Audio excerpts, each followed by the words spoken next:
Muito obrigada, excelentíssimo senhor presidente do Supremo Tribunal Federal e também deste julgamento, ministro Ricardo Lewandowski, de quem eu tive a honra de ser aluna logo no primeiro ano da Faculdade de Direito.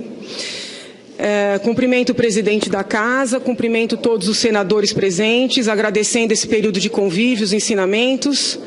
Cumprimento, primeiramente, e agradeço o Dr. Hélio Bicudo pela confiança depositada e pelos ensinamentos deste período.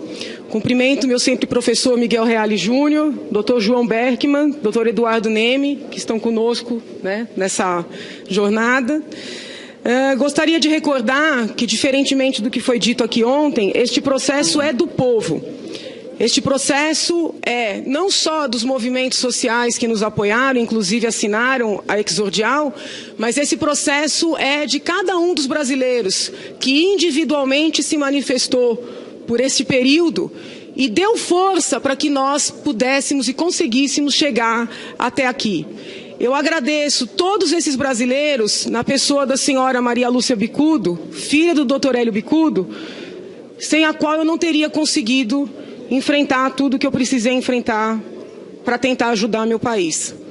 Eu reitero o que já disse perante a Câmara e o que disse também na comissão neste Senado, que ao trazer este pleito de afastamento da senhora presidente da República para o Congresso Nacional, eu estou renovando a confiança que tenho nesta casa.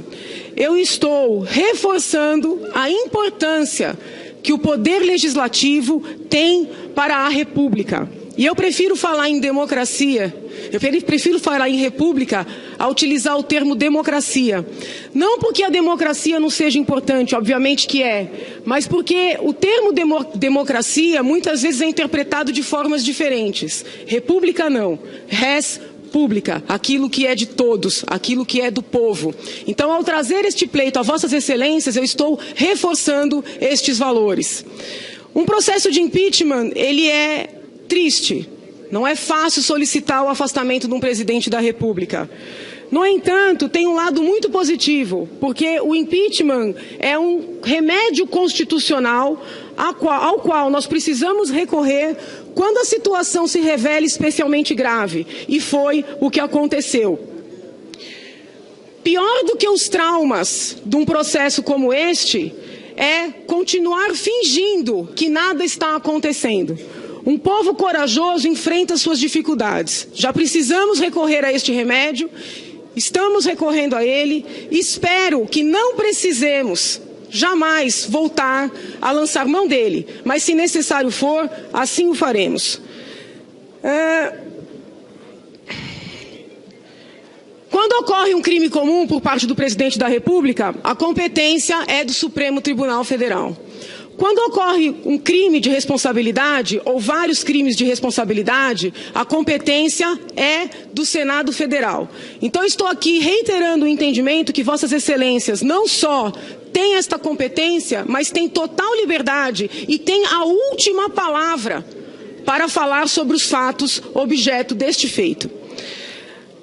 Quando eu comecei a pensar em propor esse pedido de afastamento, eu sofri mais do que sofreria em outras situações pelo fato da presidente da República ser mulher.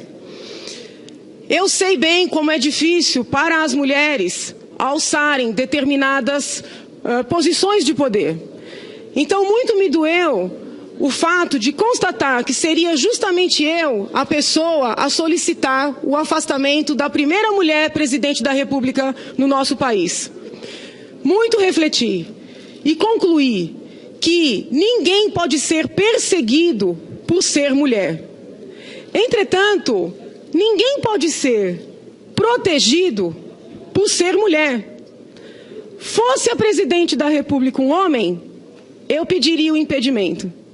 Não seria justo que eu assim não procedesse pelo simples fato de ela ser mulher. Quero recordar que, diferentemente do que foi dito aqui muitas vezes, esta acusação não sofreu, pelo menos da nossa parte, não sofreu mudanças. Se Vossas Excelências resgatarem a entrevista que eu dei ao Roda Viva, vão se recordar que desde lá eu falo em fraude eleitoral. Eu não mudei a minha acusação e eu não mudei o discurso. Agora, a denúncia foi alterada. Então isso é importante que seja resgatado. A denúncia que nós oferecemos, como eu já expliquei inúmeras vezes, tinha 3 pilares. A omissão da senhora presidente diante do escândalo do Petrolão, que atingiu pessoas muito próximas a ela e muito próximas parte do partido ao qual ela pertence. As pedaladas fiscais, que são os empréstimos vedados, que foram tomados ao arrepio do ordenamento jurídico brasileiro, e pior, não contabilizados, a fim de dar uma sensação de segurança que já se sabia que não havia. E os decretos que foram editados em desconformidade com a meta de superávit primário vigente, levando-se em consideração uma meta proposta que ainda não havia sido aprovada. A nossa denúncia tinha 3 pilares. A nossa denúncia alcançava fatos entre 2013 e 2015. Nós ofertamos essa denúncia, apresentamos ao presidente da Câmara dos Deputados, porque constitucionalmente o presidente da Câmara dos Deputados é a autoridade competente. Ontem eu fiquei surpresa com a acusação de que teria havido um complô entre os denunciantes, o presidente da Câmara dos Deputados, partidos de oposição. Chegou-se ao absurdo de dizer que o presidente da Câmara dos Deputados teria, se eu entendi, redigido a exordial, ou ditado a exordial. Eu fiquei pensando, teria sentido no presidente da Câmara ter preparado uma exordial que no minuto seguinte ele simplesmente retalharia? Como eu expliquei a Vossas Excelências, a nossa denúncia tinha 3 pilares: Petrolão, pedaladas, decretos, 2013 a 2015.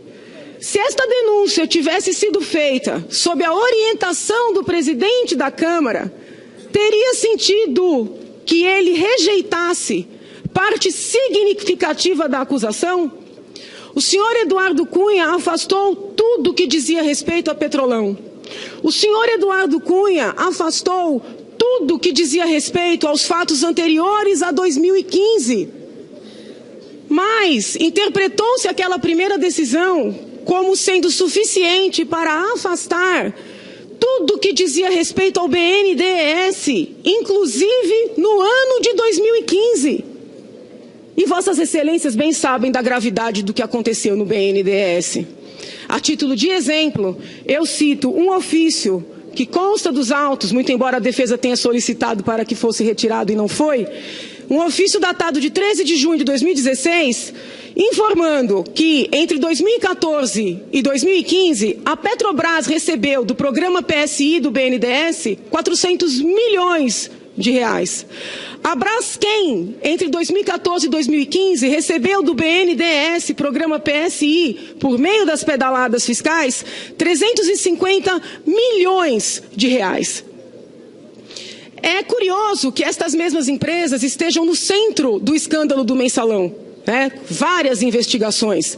O dinheiro público saiu por meio das pedaladas, alimentou empresas grandes, inclusive a estatal, que pelo outro lado estava sendo sangrada. Todos os levantamentos feitos mostram que os valores das pedaladas que foram destinados aos programas para as pessoas carentes não chegam a 2%. Então, a argumentação que vem sendo aqui utilizada no sentido de que haveria uma espécie de inexigibilidade de conduta diversa por parte da senhora presidente, ela não procede. As pedaladas favoreceram principalmente grandes e médias empresas, favoreceram os ricos. Esse discurso que vem sendo adotado, ele é completamente falacioso. Mas vejam Vossas Excelências, como poderia o presidente da Câmara ter nos orientado a fazer esta exordial para no ato seguinte cortá-la completamente? É intrigante que a defesa criou um discurso de que o nosso processo seria um golpe porque foi iniciado pelo presidente da Câmara. Seria, portanto, ilegítimo, um desvio de finalidade, né? Porque essa coisa de que ele ditou a peça é inovação, mas a história do desvio de finalidade vem sendo repetida ao longo do tempo. Por outro lado, não fosse a decisão do presidente da Câmara, a defesa não teria nenhum argumento a sustentar aqui perante vossas excelências. Porque, por um lado, eles entendem que o presidente da Câmara não tem legitimidade, né? Foi desvio de finalidade. Por outro, aquela decisão primeira, né, que para mim é uma decisão a título precário, já vou explicar por quê. Aquela decisão primeira, eles se apegam com unhas e dentes. É a decisão mais importante dos autos. Foi a decisão que deu o tom, que circunscreveu, né? Ora, ou bem o homem tem legitimidade, ou bem o homem não tem legitimidade. O que não dá para compreender é que a um só tempo o homem seja a expressão do golpe e o limite da legalidade. Porque é isso que está acontecendo. Eu quero recordar a vossas excelências que o Supremo Tribunal Federal, no julgamento que decidiu qual seria o rito aqui seguido para o nosso processo, o Supremo Tribunal Federal disse o seguinte, e eu vou utilizar as palavras da Corte, não estou com isso fazendo juízos de valor. Não é possível que a Câmara Baixa cerceie a Câmara Alta. Quando o Supremo disse isso, estava dizendo que a votação na Câmara não significava o recebimento da denúncia. Apenas o Senado poderia receber a denúncia. Ou seja, a decisão do plenário da Câmara, 2/3, não vinculava o Senado Federal. Eu pergunto a vossas excelências, qual é a lógica de dizer que a primeira decisão de admissão do senhor presidente da Câmara vincula vossas excelências?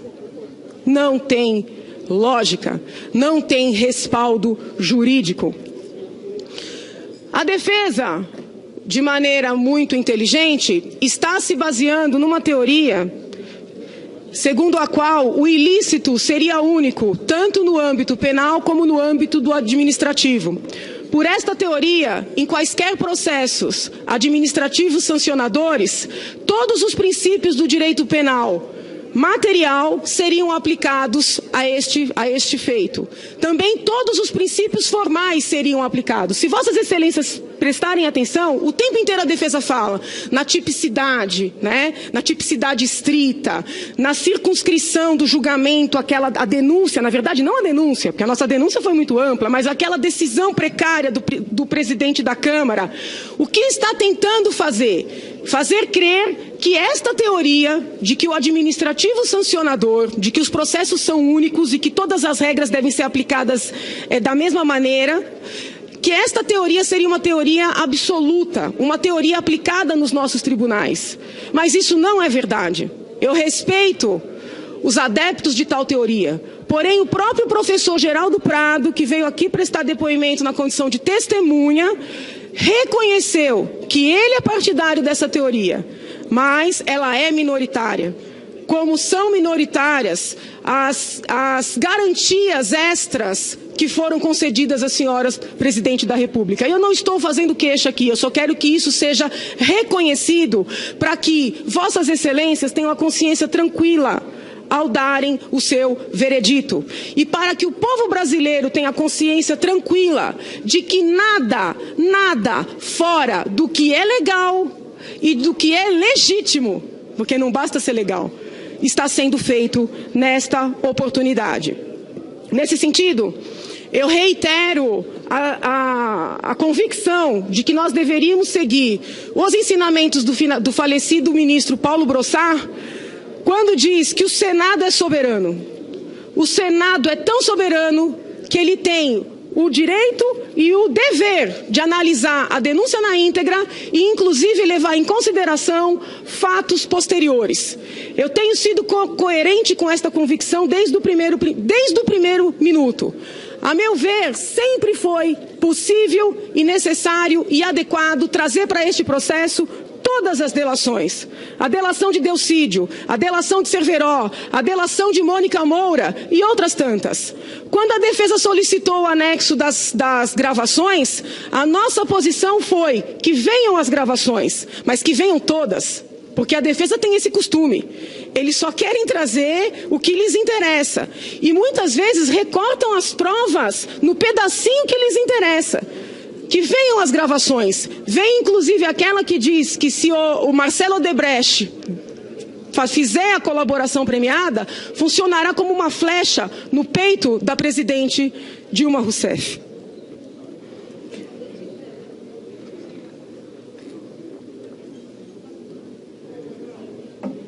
A nossa denúncia tratava até do envio de 50 bilhões de reais para países de transparência suspeita e de democracia suspeita, sem finalidade precisa e sob sigilo.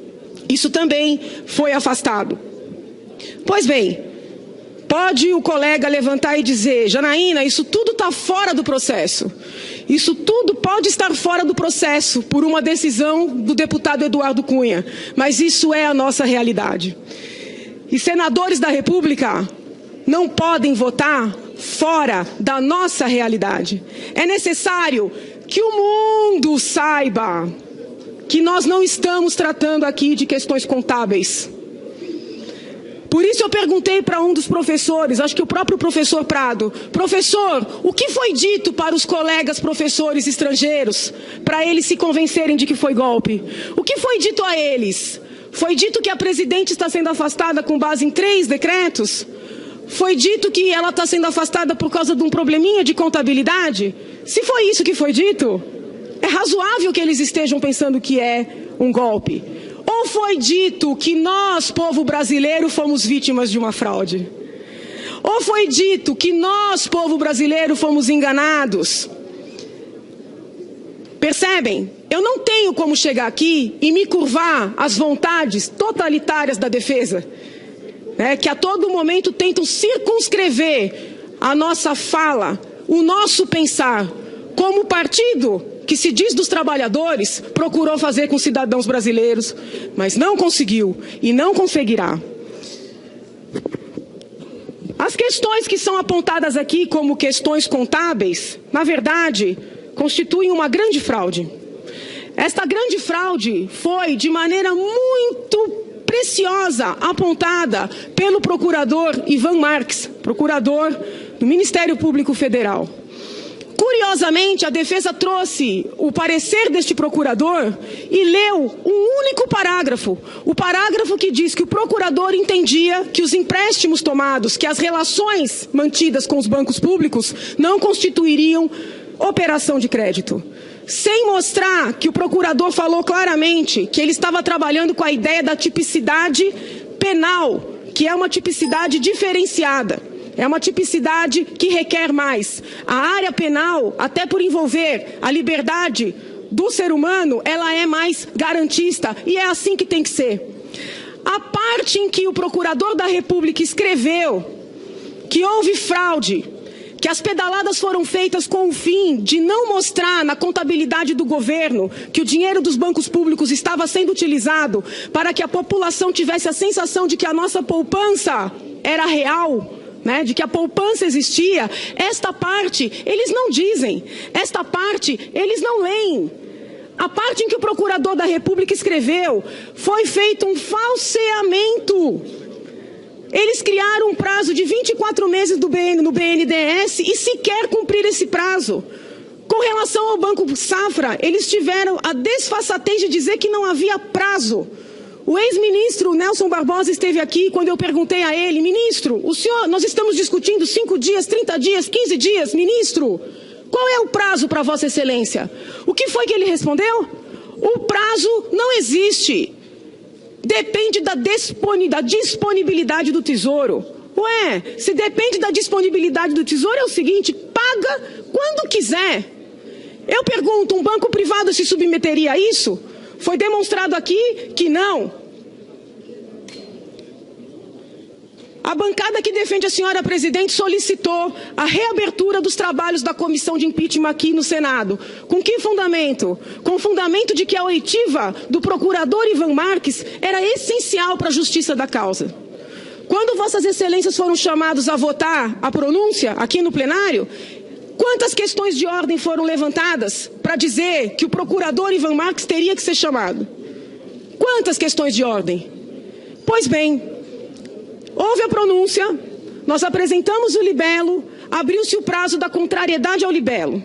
A defesa teve a oportunidade de arrolar 6 pessoas. Pergunto, onde estava o nome do procurador Ivan Marques? Eles solicitaram tanto que o feito fosse reaberto, que a instrução fosse reaberta para ouvir Ivan Marques. Quando abre-se a possibilidade, Ivan Marques não aparece no rol. Aparecem pareceristas, aparecem os advogados, aparecem economistas que não leram os autos do processo do TCU. Aparece uma testemunha que no curso do processo foi nomeada para um cargo público. Em qualquer outra situação, isso seria tido como um fato grave. E quando as pessoas envolvidas foram questionadas acerca desta nomeação, a reação foi de absoluta naturalidade. É isso que o PT está fazendo com o nosso país. Diante do que é inadmissível, eles agem com tamanha naturalidade que até nós, cidadãos comuns, acabamos acostumando com o ilícito. Ivan Marques não foi chamado porque Ivan Marques não poderia desdizer o que escreveu. E ele escreveu que o país foi vítima de uma fraude. Ele escreveu que se está diante de improbidade administrativa.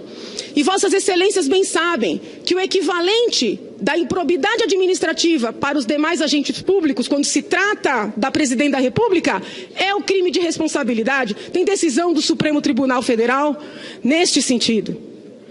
Quando a acusação desmistificou a tese de que o parecer do procurador Ivan Marques seria favorável à defesa, qual foi o argumento da defesa? É brincadeira. Eles viraram e disseram assim, não, mas saiu uma nota do procurador dizendo que é 2014. Saiu uma nota do procurador dizendo que ele não falou da presidente. Não, peraí. Até aquele momento, quando eles se apegavam ao parecer como se fosse, né, o descobrimento de outro país, aí podia. Aí não tinha vedação temporal.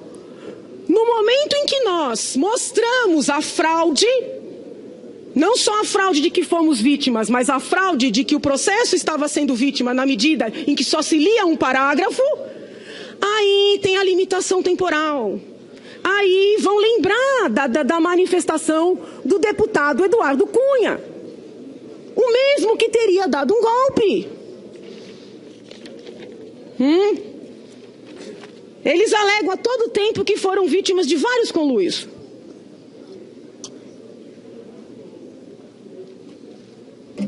Conluio de Eduardo Cunha com os partidos de oposição, com os denunciantes. Depois surgiu um conluio do procurador do TCU com o auditor do TCU. Depois chegaram a sugerir que eu teria me encontrado com uma das testemunhas, sendo que eu não aceitei nem me hospedar no hotel que as testemunhas estavam hospedadas para não ter nenhum risco de passar no mesmo corredor. O único, eu acho que se tiver alguém fazendo algum tipo de composição neste processo, é Deus. Foi Deus que fez com que várias pessoas, ao mesmo tempo, cada uma na sua competência, percebessem o que estava acontecendo com o nosso país e conferisse a essas pessoas coragem para se levantarem e fazerem alguma coisa a respeito. Eu vou conversar com Vossas Excelências um pouquinho sobre a Lei de Responsabilidade Fiscal. É claro que Vossas Excelências sabem, mas a população brasileira precisa saber, porque eu não quero que ninguém deste povo tenha isso de dúvida a respeito da legitimidade do que está acontecendo aqui. Eu quero o povo brasileiro com o coração tranquilo. Isso é importante para mim. Não adianta ganhar. Eu quero que o povo sinta que isso aqui é necessário. Pois bem, por que se criou a Lei de Responsabilidade Fiscal? E aqui eu faço um registro de justiça com relação à nossa assistente técnica, doutora Selene Pérez, que foi uma das mães, digamos assim, desta lei. Esta lei foi criada em virtude do que ocorreu na década de 90 com os bancos públicos em vários estados da federação. Muitos governadores de diversas legendas usavam os bancos públicos como se fossem próprios. Utilizavam o dinheiro dos bancos para pagar as próprias dívidas, quebrando os bancos, prejudicando os correntistas e, de certa forma, iludindo, porque se imaginava que havia uma quantidade de recursos, quando na verdade não havia. Vejam, senhores, como isso é importante. A lei de responsabilidade fiscal nasce por isso e para coibir esta situação. Quando poderíamos imaginar que 16 anos depois do advento da lei, o governo federal faria pior por muito mais tempo e na casa dos bilhões? Quando poderíamos imaginar?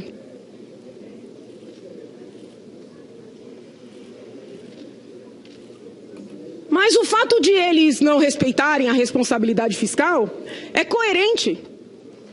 Porque o partido da senhora presidente votou contra a lei de responsabilidade fiscal, como votou contra a Constituição Federal. Por isso é que eles entendem que esse processo não tem sentido.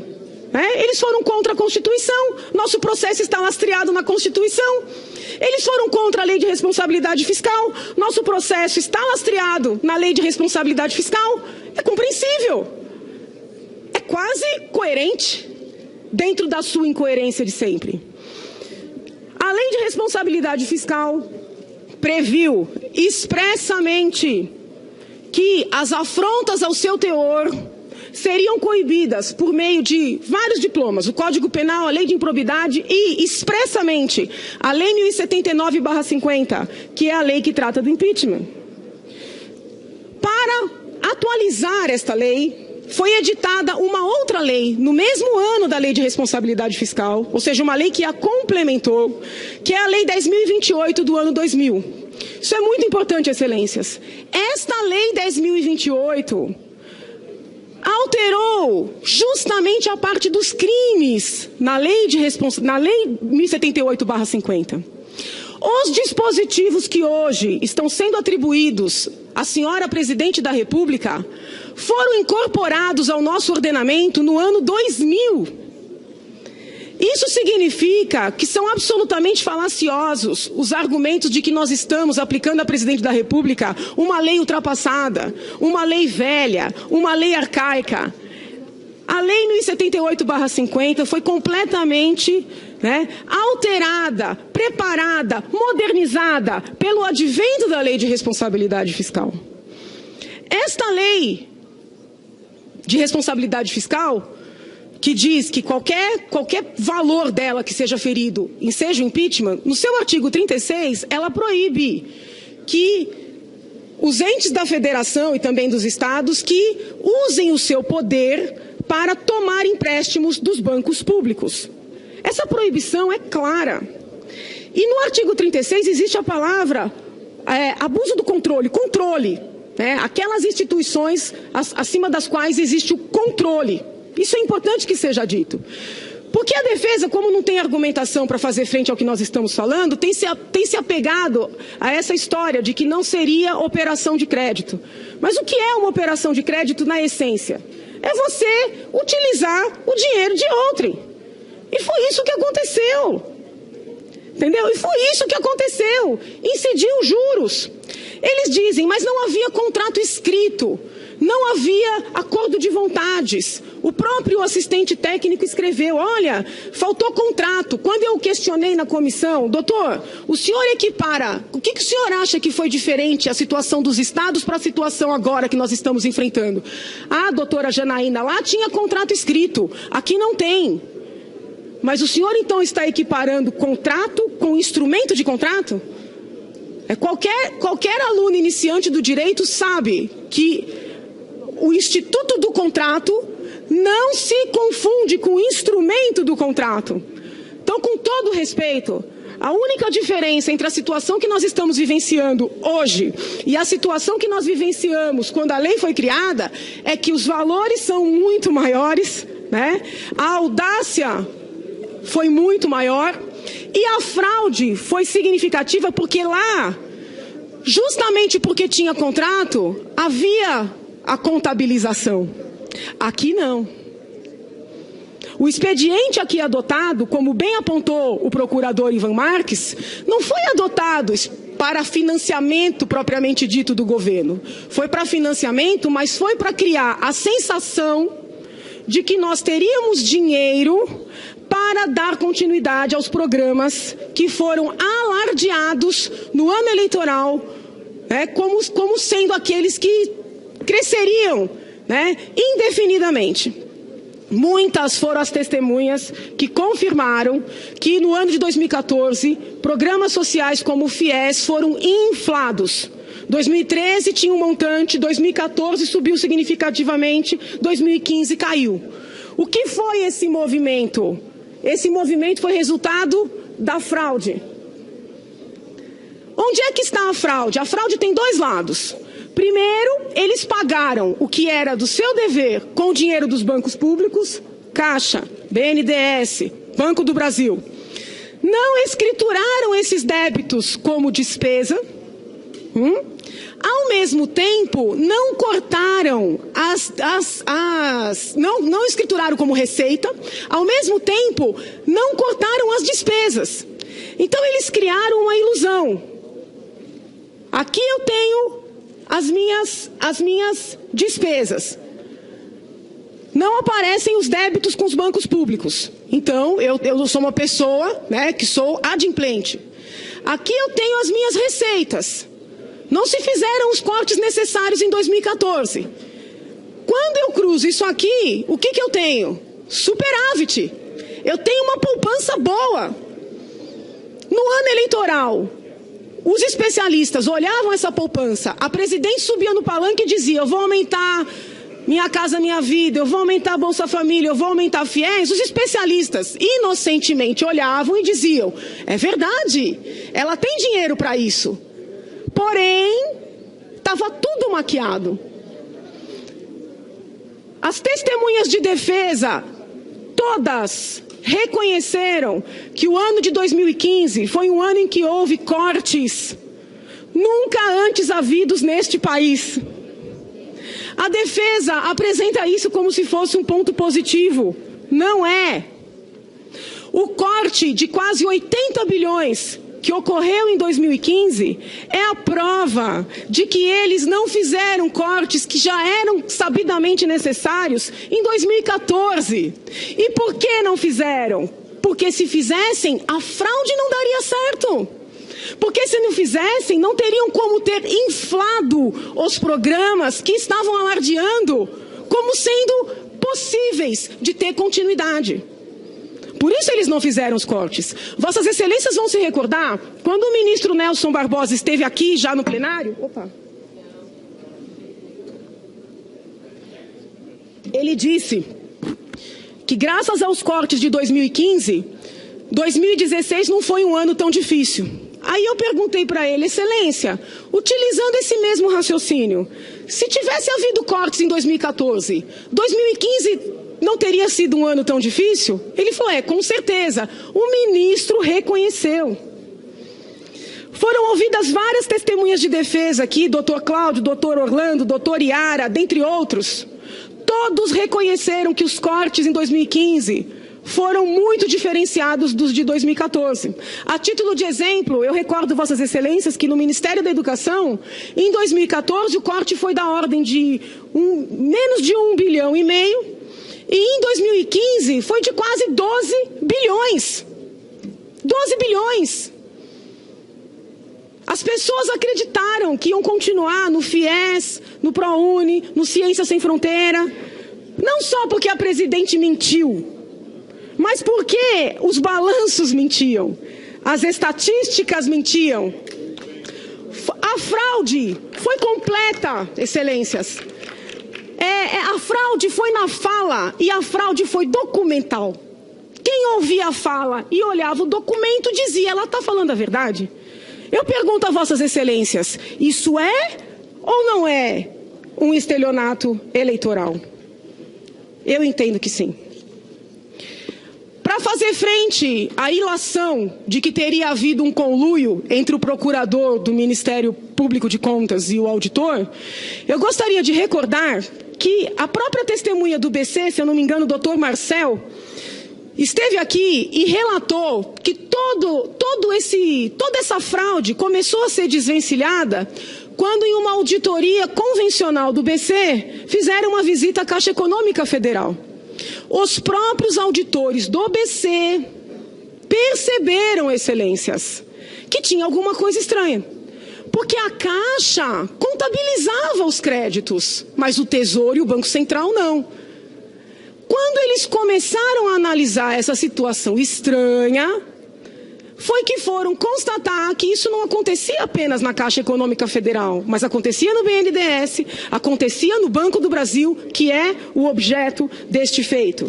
Isso é importante que fique bem claro, porque senão parece assim que foi tudo no Tribunal de Contas, né? Então foi o conluio do Cunha, os denunciantes dentro do Tribunal de Contas, também o auditor do BC, tá todo mundo, né? Ah, não, e aí também os movimentos sociais que vieram ontem aqui também estão, né, num conluio macabro, assim, todo mundo está contra, né? É o eterno discurso da perseguição. Isso é importante que seja dito, mas vamos além.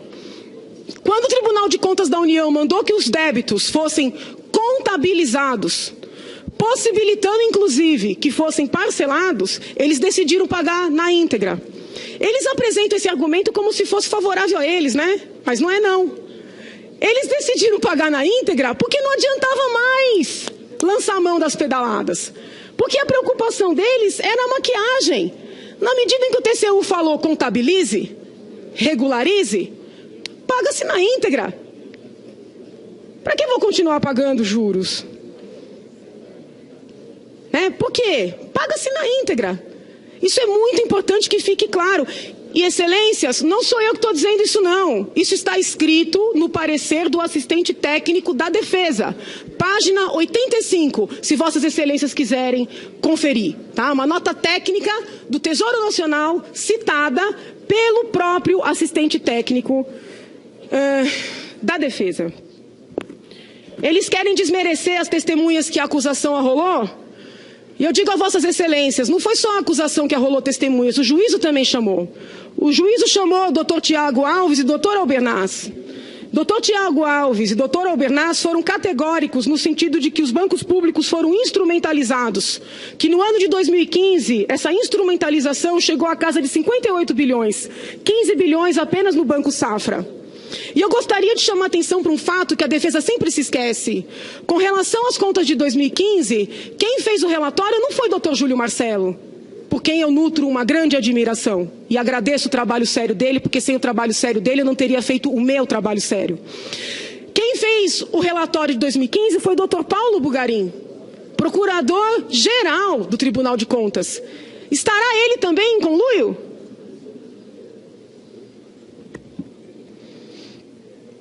Doutor Otávio Ladeira, se não me falha a memória, foi trazido pela Defesa, confirmou que desde 2013 os técnicos do Tesouro Nacional estão tentando reverter esta situação fraudulenta e que nos levou ao caos.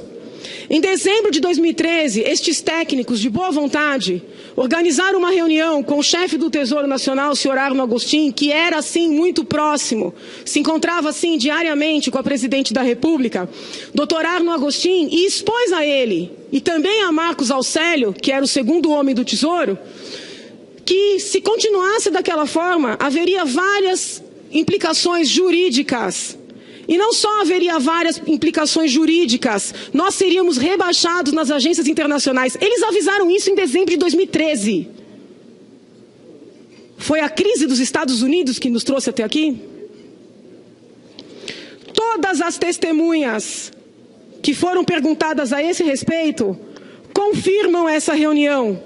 Esta reunião se baseou numa nota técnica que foi preparada com 97 páginas. A jornalista, se eu não me engano, Leandra Pérez, que noticiou essa reunião e todo o problema que houve no Tesouro à época, recebeu até um prêmio pela reportagem investigativa que fez. A jornalista também foi comprada?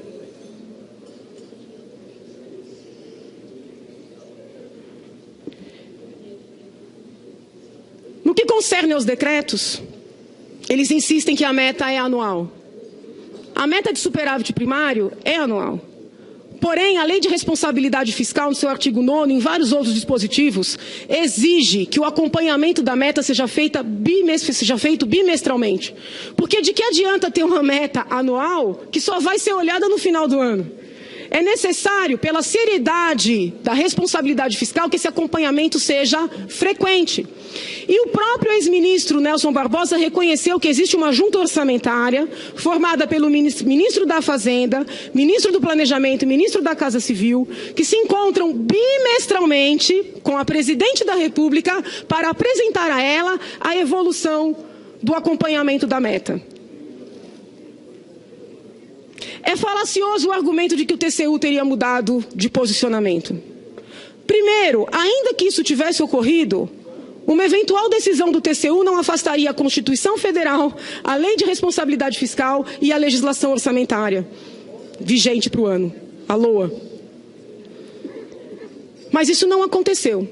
De maneira muito ardilosa, como sempre, a defesa pega um acórdão do TCU de 2009...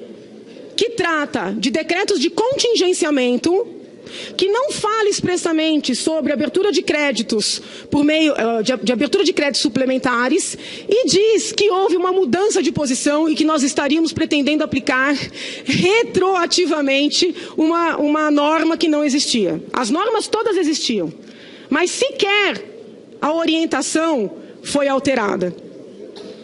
Isso foi confirmado, inclusive, pelo próprio professor Lodge, ao final do seu depoimento aqui, quando eu perguntei, professor, o acórdão fala expressamente? E ele disse, fala de decretos de contingenciamento. Vejam, vossas excelências, que eu estou fazendo questão de me basear nas testemunhas deles. E com relação à perícia? A perícia, olha, o episódio da perícia, ao lado desse episódio do parecer do procurador, me deixam até agora atônita. Porque a perícia foi toda a favor da acusação. Toda. A perícia confirmou os empréstimos, confirmou que são operação de crédito, confirmou que não foram contabilizados. Está muito baixo? Falo mais alto? Ah, tá. Não, que o senhor falou alguma coisa, eu não entendi. Eu já sou de gritar, então eu falei, não é possível. A perícia confirmou que os decretos foram editados em desconformidade com a meta vigente, levando em consideração uma meta proposta, como muitos funcionários vieram aqui trabalhando como se fosse uma medida provisória, né? A perícia, no que tange à autoria, disse que, no que concerne aos decretos, havia lá a assinatura da presidente. O único ponto em que a perícia, eles entendem que é favorável, mas que eles poderiam sair por aí alardeando, é quando eles dizem, não houve achados que demonstrem a participação da presidente nas pedaladas. Ora, as pedaladas foram uma fraude. O que se queria? Um e-mail da presidente, um ofício dizendo, não contabilizem. Não obstante a perícia tenha corroborado a acusação, o tempo inteiro eles sustentam que a perícia foi favorável a eles. Excelências, e eles mentem tão bem, eles são tão competentes no marketing, que a gente acredita. Até as pessoas que estão do meu lado falam, poxa, doutora, que pena que a perícia não foi favorável. E eu, às vezes, mostro o papel. Não, mas eles são tão convincentes.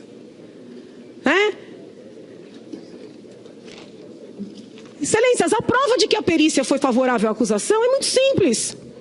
Nós não fizemos nenhum questionamento aos peritos. Eles fizeram 70 pedidos de esclarecimento. Quem pede 70 esclarecimentos para aquilo que lhe é favorável? A nossa assistente técnica fez um laudo perfeito, como uma mulher que conhece muito da matéria, corroborando as conclusões dos peritos. O assistente técnico dele, aliás, acho que foram 2, tentaram demolir o laudo pericial. Esta perícia lhes foi favorável? Eu não compreendo. Com relação ao dolo, além de todos os alertas da imprensa, do MPU, do TCU, dos técnicos do Tesouro, o ministro Adams admitiu na comissão que em 2014, ele, numa atitude preventiva, já sabedor que essa situação estava posta, aconselhou o ministro Mantega, Tombini e Arno a pagarem as pedaladas. Numa atitude muito hábil, o advogado disse, não, esse conselho veio quando o TCU mandou pagar. E eu falei, não, doutor. Porque quando o TCU mandou pagar, 2015, Mantega já não estava mais lá. Dr. Adams foi categórico, ele aconselhou Mantega. Desde 2014, os ministros que fazem reuniões bimestrais com a presidente, a junta orçamentária, foi aconselhada pelo então AGU a pagar o débito com os bancos públicos. E eles mentem. Além desses avisos todos evidenciarem o dolo e a autoria da senhora presidente, eu gostaria de lembrar que foram muitos os órgãos públicos envolvidos para que essa fraude desse certo. Desse certo para eles, né? Não para nós. Para nós deu muito errado. Excelências, foram envolvidos o Banco Central, o Tesouro Nacional, o Banco do Brasil, a Caixa Econômica Federal, o BNDES, a SOF do Ministério do Planejamento. Eu indago a vossas excelências, quem é a autoridade que está acima de todos eles? Quem coordenou tudo isso? A presidente é inocente? Eu tenho ouvido reiteradamente que a presidente é uma pessoa honesta. Eu louvo a educação da presidente ontem nesta casa, eu louvo o fato dela ter vindo a esta casa, entendo que foi respeito para com vossas excelências, muito embora tenha desrespeitado anteriormente, estamos aqui também por causa disso. Porém, não me parece honesto dizer para um povo que existe dinheiro para continuar com programas que para esse povo são essenciais, quando já se sabe que eles não existem. Não é honesto juntar um parecer e ler apenas um parágrafo. Não é honesto dizer que uma perícia que é absolutamente contrária lhe é favorável. Não é honesto vir aqui e não responder nenhuma das indagações, por mais claras e objetivas que fossem. Não é honesto agraciar uma testemunha no curso do processo com um cargo público. Não é honesto acusar uma colega sem checar. Mas tudo isso, excelências, não é honesto acusar uma pessoa de ter sido paga quando se sabe que ela não foi. Tudo isso foi muito bom para que o povo brasileiro percebesse como é o modo PT de ser. O modo PT de ser é esse. É a enganação. É o PT que não pede desculpas. É o PT que nega os fatos, nega a realidade. Quando eu entrei neste processo, eu pensei, meu Deus, eu sou uma defensora, né?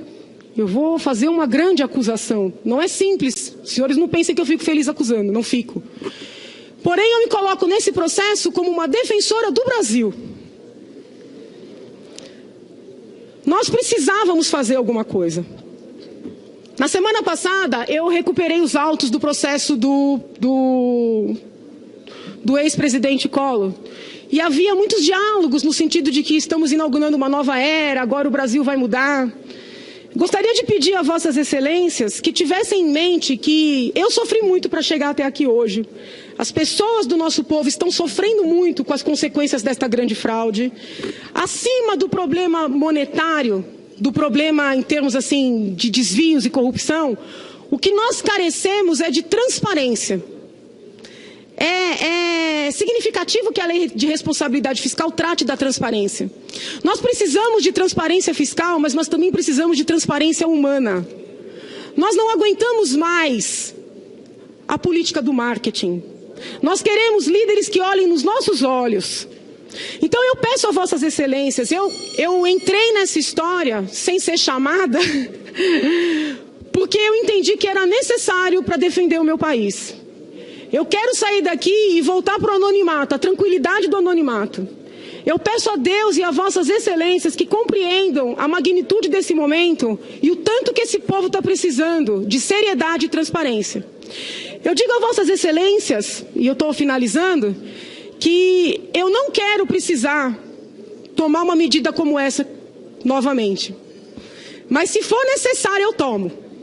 Então eu conto com Vossas Excelências para que nós possamos garantir um Brasil melhor, um Brasil mais limpo e mais translúcido para as nossas crianças.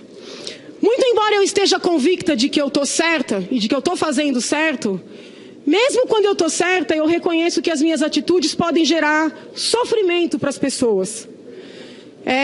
E mesmo estando certa, eu peço desculpas.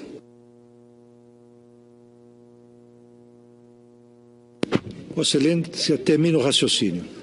Finalizo pedindo desculpas para a senhora Presidente da República, não por ter feito o que era devido, porque eu não podia me omitir diante de tudo isso. Eu peço desculpas porque eu sei que a situação que ela está vivendo não é fácil. Eu peço desculpas porque eu sei que, muito embora esse não fosse meu objetivo, eu lhe causei sofrimento. E eu peço que ela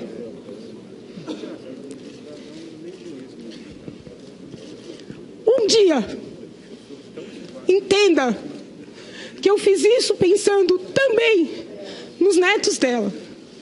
Eu agradeço. Por não se manifestem, por gentileza, sem manifestação. Professor Miguel Reale Júnior com a palavra. Professor Miguel Reale Júnior com a palavra.